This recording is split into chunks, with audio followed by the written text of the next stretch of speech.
This Transformers 96 here, another video review. This time we have from Marvel Legends the X-Men Wave Rogue. So yeah, overall package is quite nice. Do like the artwork on the sides, and then the fact that it is colored yellow is really nice because of, obviously, with Marvel Legends over the past couple of years, it's basically just been blue or red boxes, so to have something different is quite good as well. Going over the actual figure now, this is definitely one of the most popular of the wave. The three most popular figures are Deadpool, Wolverine, and Rogue. So I was very happy to find this. Actually, when I went in stores, the first time I saw these guys on stores, I was able to find her, and they didn't have anybody except for the common figures and Rogue, so I got really lucky there. But overall, she's looking really quite nice. Head sculpt is quite good. I think the eyes are slightly far apart. However, they're painted. The eyes are painted really nicely. They're slightly apart, but it's definitely not too bad, and definitely looks pretty decent. The hair has some excellent texturing in there. Really do like the sculpt of it. I think it looks great. Her little headband is like kind of flowing along with her hair, which I think looks awesome as well. And the fact, the way that they highlighted the white part at the beginning of her hair and how it blends into the brown part, I think that they did an excellent job too.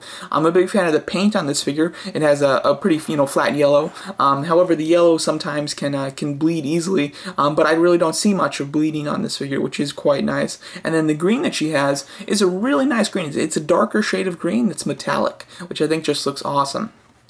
She does have this jacket section, which does seem to be glued onto the actual body, and then obviously her arms are sculpted with the sleeves at the top, and you can see a nice red X-Men symbol painted there. Looking really nice. I think that this is a really great figure. Her belt is not glued or anything, it is just kind of settling there, so when you're posing her, it can, kind of flame up a bit. However, it'll settle in the right place once you get her in a decent pose.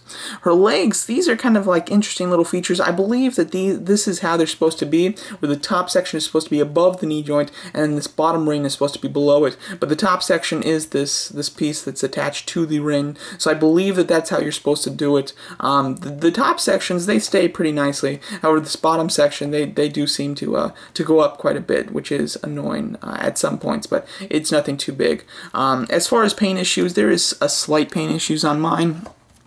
You have a very small red dot right there, and then the biggest thing is that on the top of her leg there, you do have some green that has bled over, which is definitely disappointing. Luckily though, if you have her pose like this, it's really not noticeable, at least not too noticeable, which is nice.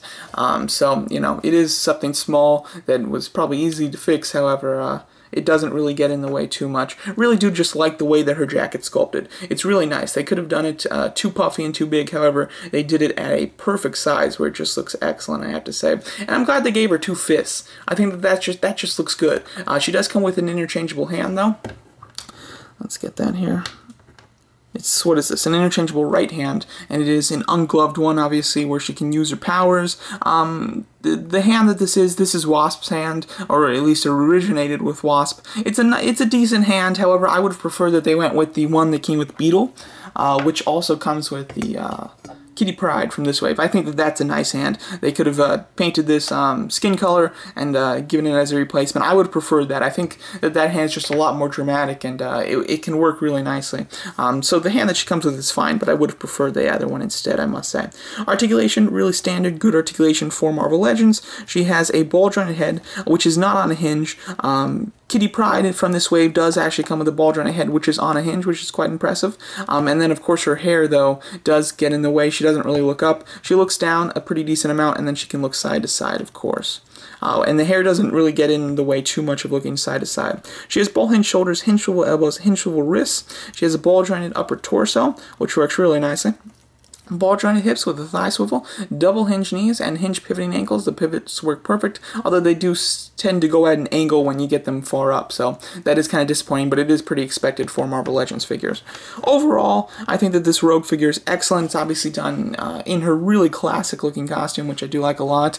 I think that the figure itself is really great. The head sculpt is fantastic. The eyes might be slightly too far apart, but it is something that is slight, and I definitely like the way that they've sculpted the jacket on, and then the colors on this figure are really great. Love that dark metallic green, and then the hair and headband are sculpted really nicely. They're showing a lot of motion too. So overall, an excellent figure. If you're a Rogue fan, this is going to be a must-have, or if you're just an X-Men fan in general, this is definitely a must-have. Would highly recommend it, and it's definitely one of the most sought after for the Rave, and there's a good reason it is, because it is a great figure. So far, I don't have Deadpool or Wolverine. However, Rogue and Kitty Pryde are definitely the two front runners as far as the best figures of the wave.